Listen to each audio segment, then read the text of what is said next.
Oi, eu sou a Tisson, do segundo ano de administração, e eu vou dar uma breve explicação sobre como utilizar o diagrama de Chicago e alguns exemplos.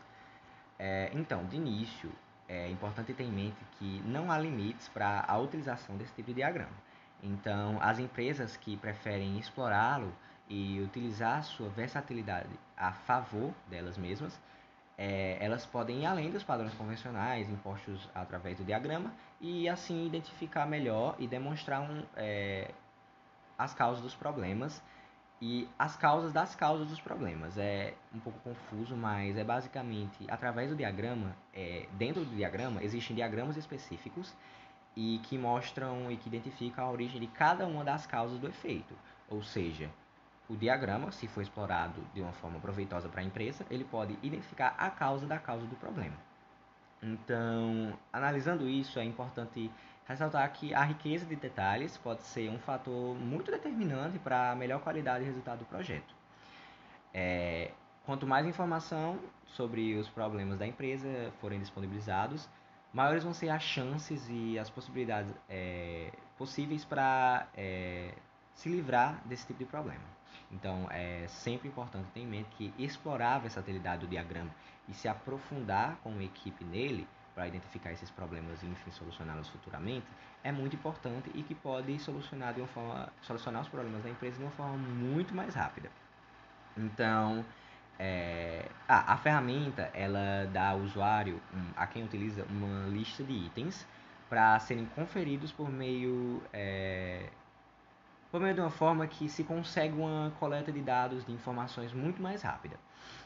E esses dados e informações eles podem ser analisados de diversas formas, por causa da coletividade da equipe que está analisando os problemas. Então, as informações elas são utilizadas para se obter inicialmente uma localização da causa dos problemas. Identificar onde está o problema e qual é ele seria um dos objetivos principais do diagrama. Então, é muito frequente, muito fácil você analisar isso na questão da segurança do trabalho das empresas. É muito fácil. A exemplificação ilustrativa do diagrama. Eu não posso, infelizmente, mostrar aqui, mas dá para se imaginar. É basicamente uma linha horizontal, cuja que é cortada com algumas cabeças de setas. Então, é basicamente uma espinha de peixe, até porque tem um nome alternativo, o diagrama tem um nome alternativo chamado diagrama espinha de peixe. Então, é basicamente isso. O diagrama ele lista uma lista possível de causas. E as mais prováveis, elas são identificadas e selecionadas para uma análise mais profunda, uma análise mais, diga-se de passagem, mais correta. Então, ao examinar cada causa possível, a pessoa que está analisando deve observar de forma branda os fatos que mudaram, os fatos que se alteraram na empresa de forma natural ou não. Ou seja, se foi causado por uma força externa ou não. Então, por exemplo, desvios das normas da empresa ou padrões da empresa que foram alterados, é simples analisar isso através do diagrama. Então, deve-se lembrar que também é importante eliminar a causa e não o sintoma do problema, pois seria de uma forma mais eficaz arrancar o mal pela raiz, como o ditado diz. Então, além do diagrama possibilitar a investigação das causas, ela também investiga os contribuidores o mais fundo possível. Então, as causas das causas e aquilo que tornou as causas serem possíveis.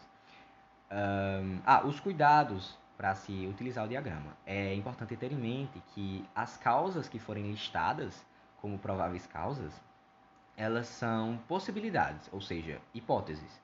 Então, dessa forma, antes de começar a elaborar um plano de ação para corrigir esses problemas, essas causas, é necessário confirmar elas para não causar nenhum problema futuro para a empresa.